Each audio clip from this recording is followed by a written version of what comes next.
नमस्कार. भारत जगातली सगळ्यात वेगाने वाढणारी अर्थव्यवस्था हे वाक्य आपण कितीतरी वेळा ऐकलंय नाही का? पण नुकतीच एक बातमी आलीये आणि ती ऐकून अनेकांना थोडं आश्चर्य वाटलं असेल. जागतिक आर्थिक क्रमवारीमध्ये म्हणजेच ग्लोबल इकॉनॉमिक रँकिंगमध्ये भारत एका स्थानाने खाली घसरला आहे. मग एकीकडे विकासाची चर्चा सुरू असताना हे नेमकं झालं तरी कसं? चला यामागची कारणं जरा सोप्या भाषेत समजून घेऊया. ओके, तर ही गोष्ट सुरू होते 2022 सालापासून. तेव्हा भारताने एक मोठी कामगिरी केली होती.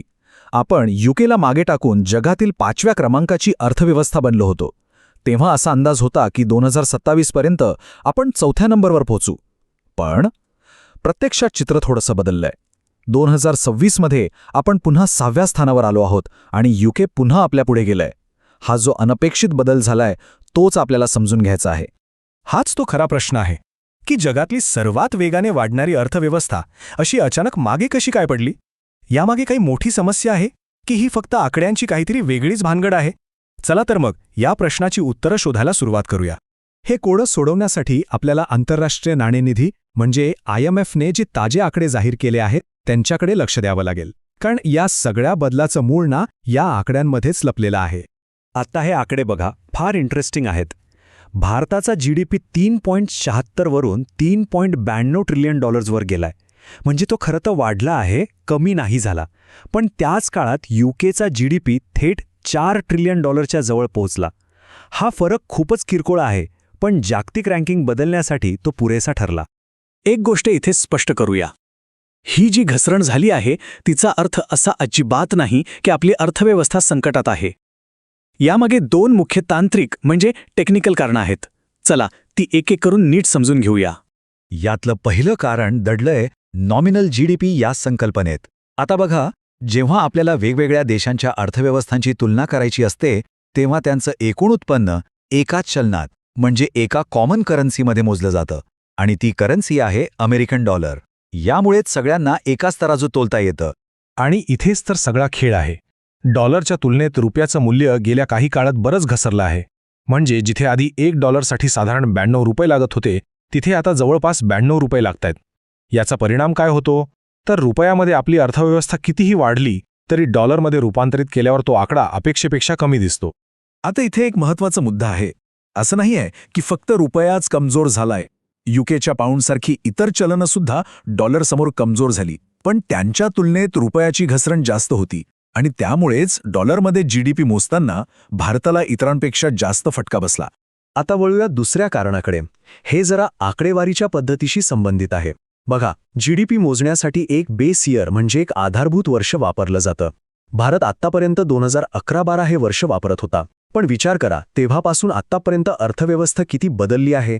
डिजिटल पेमेंट्स, AI, इलेक्ट्रिक गाड्या हे सगळं नव्याने आलंय.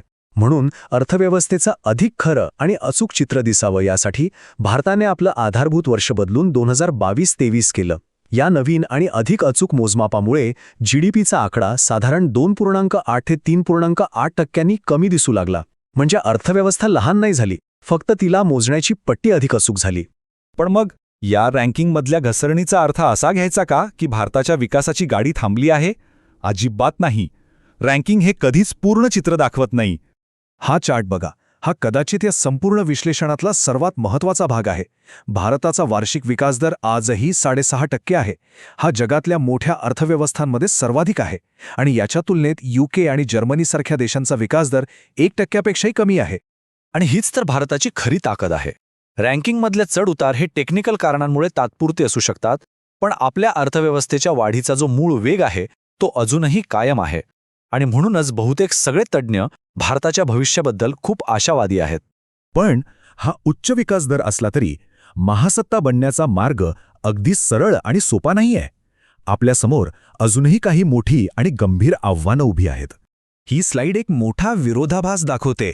देशाच्या एकूण GDPच्या आकारात आपण जगात 6व्या क्रमांकावर आहोत. ही अभिमानाची गोष्ट आहे. पण दरडोई उत्पन्नाच्या बाबतीत म्हणजे देशातल्या प्रत्येक व्यक्तीच्या सरासरी उत्पन्नात आपण तब्बल 144व्या क्रमांकावर आहोत. याचा सरळ अर्थ असा की देशाची एकूण संपत्ती अजूनही सामान्य माणसाच्या खिशात म्हणावी तशी पोचलेली नाही. हा आकडा आव्हानाची तीव्रता अधिक स्पष्ट करतो. भारतातलं दरडोई उत्पन्न अंदाजे $2800 आहे. तुलनेसाठी सांगायचं तर चीनचं दरडोई उत्पन्न जवळपास $15,000 आहे.